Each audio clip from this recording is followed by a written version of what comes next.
Later, a visit to a remote corner of China where women rule. But first, a tragedy on the Mexican border.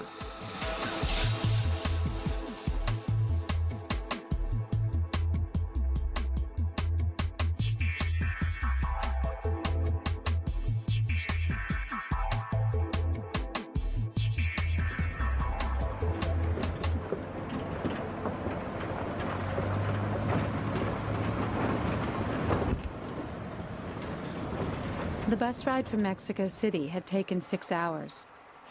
I came here to Oaxaca to piece together the life of a dead man. Back in Arizona, I'd reported on the increasing number of migrants who have died trying to cross into the United States. But I knew so little about any of them.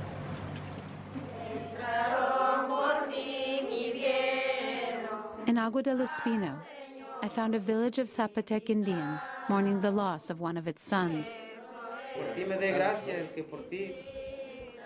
He was one of nearly 400 migrants who died along the border last year. This night marks the anniversary of his death.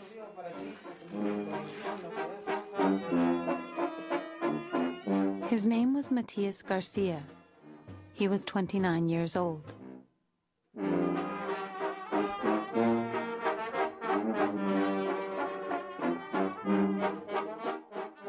Matías Juan García Zabaleta fue mi primer hijo. Que usted sabe, los primeros son preferidos para una mamá, porque son los primeros y son los que sufren más. Matias was the oldest of 5 children. When he was 8 years old, he left school to work in the fields with his father. At 16, Matias started leaving his village in southern Mexico to work in California. En la temporada de marzo hacia septiembre, cuando se termina ya le dicen la uva. Antes de esos meses ahí, acá nomás puras mujeres casi ahí.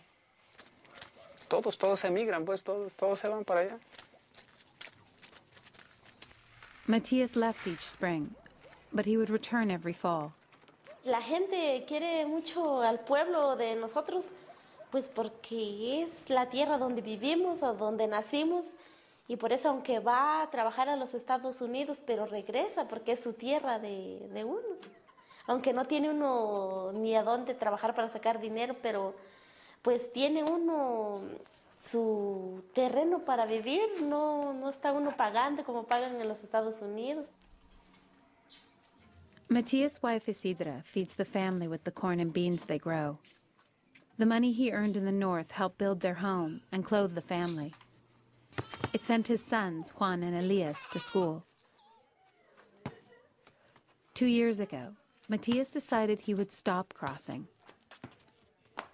Pues él dice que no quería alejarse de nosotros, de la familia. Échale ganas, Matías. Échale ganas. This is Matias in a home video taken in 2002. That spring, he began growing chiles so he could make enough money to support his family without going north. But an early frost that fall destroyed the crop overnight. It left Matias in debt. He had to cross again. This time he would take a cousin with him and his 18-year-old brother, whom we'll call Serafín. It would be Serafín's first trip north. Como él era el mayor, él era como nuestro papá cuando estábamos chiquitos, él nos mantuvo desde chiquitos. Mi hermano era lo queríamos mucho.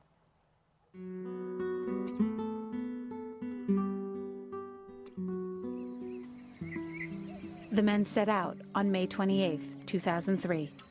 El día en que se fueron todavía, pues yo agarré a los dos, los llevé allí delante de las imágenes, les eché la bendición, les di un abrazo, les di un beso y agarraron ellos sus mochilas al hombro y se despidieron de nosotros. Y luego, salieron.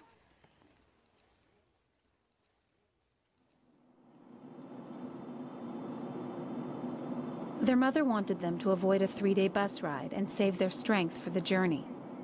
She convinced them to borrow money so they could fly just south of the border.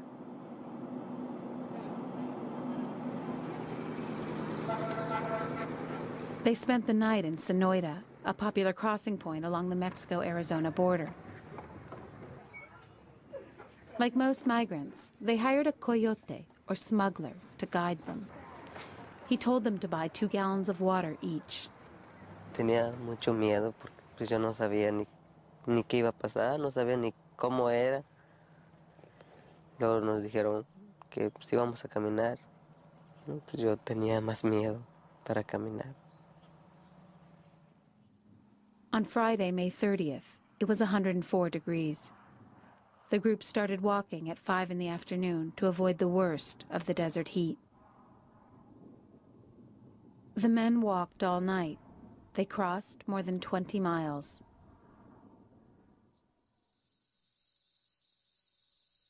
After sunrise, the heat rose quickly. It was too hot to continue walking. They rested in what little shade they could find. In the summer, the desert floor can reach up to 170 degrees. The men barely slept. They ate tortillas they brought from home. They each had less than 1 gallon of water left.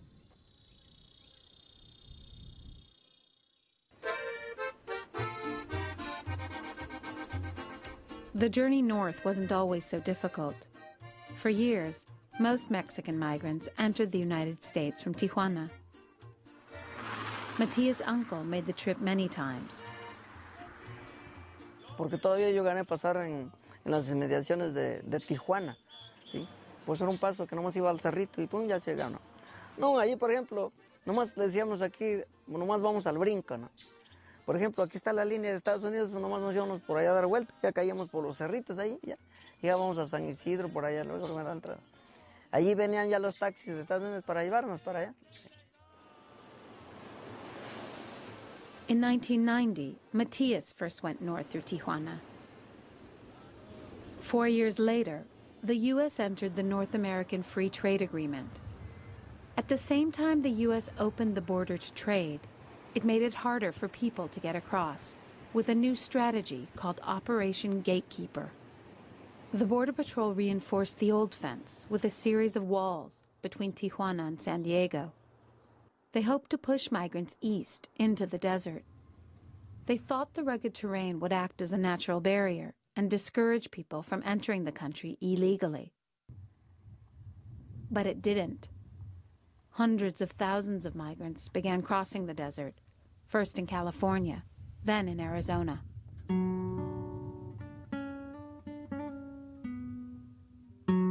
Matias Garcia had crossed the desert before, but usually in April. But this time, he couldn't raise enough money to hire a coyote until mid-May. The delay pushed his journey into the hottest part of the year. Empezamos a caminar como a las 5 de la tarde.